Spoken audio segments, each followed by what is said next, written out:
Shalom Ubracha, nous poursuivons aujourd'hui avec la 10e et dernière Mishnah du 4e Pérec. La Mishnah nous enseigne ici Chashud à la Shvit. Nous avons vu auparavant de ceux qui étaient soupçonnés, le Kohen, de mettre un défaut dans le Bechor, de celui qui est soupçonné de la Shemitah, celui qui est soupçonné de vendre de la Terouma, alors que, en disant que c'est Choulin, que c'est profane, eh bien la Mishnah vient nous dire attention, celui qui est Chashud à la Shvit, c'est-à-dire il est soupçonné de travailler la terre pendant la 7e année, de vendre des fruits interdits pendant la Shemitah des Sfichim.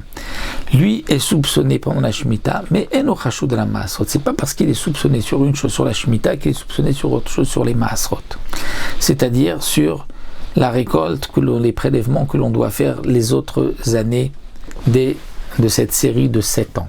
La Shemitah, il est soupçonné, mais le reste, il n'est pas soupçonné. Donc on pourra acheter de la récolte les autres années, et on prélèvera le maaser d'maï, comme d'maï qu'on achète d'un maret, si on ne sait pas, est-ce qu'il a prélevé ou pas. Pourquoi celui qui est soupçonné de la Shemitah n'est pas Chashud à la Maasrot, et inversement aussi, Chashud à la Maasrot, Chashud à la Shvit, la Mishnah, celui qui est soupçonné de vendre de la Terouma en disant que c'est Choulin, il n'est pas soupçonné de travailler la terre l'année de la Shemitah. Pourquoi ? Parce que, dit le Barthénora, dans la Shemitah, il y a une Khumra qu'il n'y a pas dans Maasrot, il y a une Khumra qu'il n'y a pas dans Shvit. C'est-à-dire que pour lui, peut-être que la Shvit c'est plus grave, ou peut-être que la Trouma c'est plus grave. Donc s'il y a une chose auquel il ne fait pas attention, ça ne veut pas dire que l'autre il ne fait pas attention. Peut-être qu'il pense que l'autre c'est plus ramour, c'est plus grave. Qu'est-ce qu'il y a de particulier ? C'est que la Shemitah, on n'a pas besoin de la manger à l'intérieur des murailles du Yerushalayim. Le Maaser Sheni doit se manger qu'à l'intérieur des murailles. Donc il peut penser que c'est plus grave. Donc ça, il va faire attention. Le Maaser, on peut le racheter, il y a un pidyon. La Shemitah, il n'y a pas de pidyon. Donc il peut penser que la Shemitah, c'est plus grave que le Maaser. Donc celui qui est soupçonné de la Shemitah, il n'est pas soupçonné des Maasrot, donc ici, comme dit Batnora, donc du Maaser Sheni, des prélèvements de Maaser Sheni, ou des autres prélèvements. Et inversement aussi, celui qui est soupçonné au Maasrot n'est pas soupçonné à la Shemitah.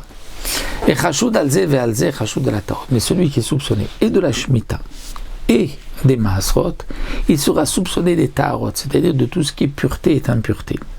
Étant donné que là il est Chashud sur quelque chose qui est interdit minatora, à plus forte raison sur la Tarot, c'est-à-dire qui n'est qu'une interdiction des Rabbanan pour ce qui est Choulin, qui est profane, qu'on fait attention de le consommer dans un contexte de pureté. Donc ici, la Mishnah vient nous dire, celui qui est soupçonné de Shvit, Maasrot, Keminatora, c'est sûr qu'il est soupçonné de ne pas faire attention au Tarot pour ce qui est donc toute question de pureté et d'impureté pour ses fruits. Mais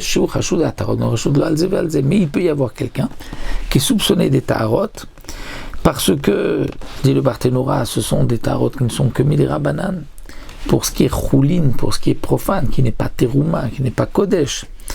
Et donc, pour cela, il va négliger, il ne va pas faire attention, mais Shemitah, Maasrot, Kimnatora, ça il fait attention.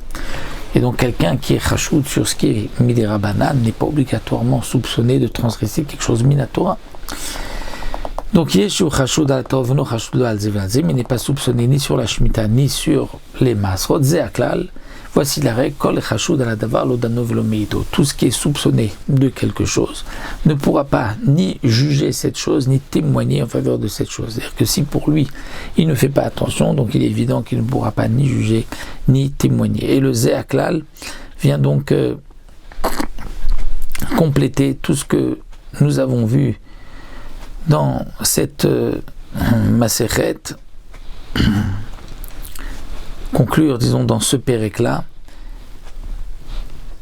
Alors c'est vrai, les Mefarshim disent que le Zeaklal vient toujours rajouter quelque chose, ici ça ne rajoute pas, mais c'est un nouveau din, c'est-à-dire que l'Odano Velomido, il ne jugera pas et il ne témoignera pas pour cette chose-là. Donc voici pour notre 4e pérec, on se retrouvera Bezrat Hashem pour un nouveau pérec.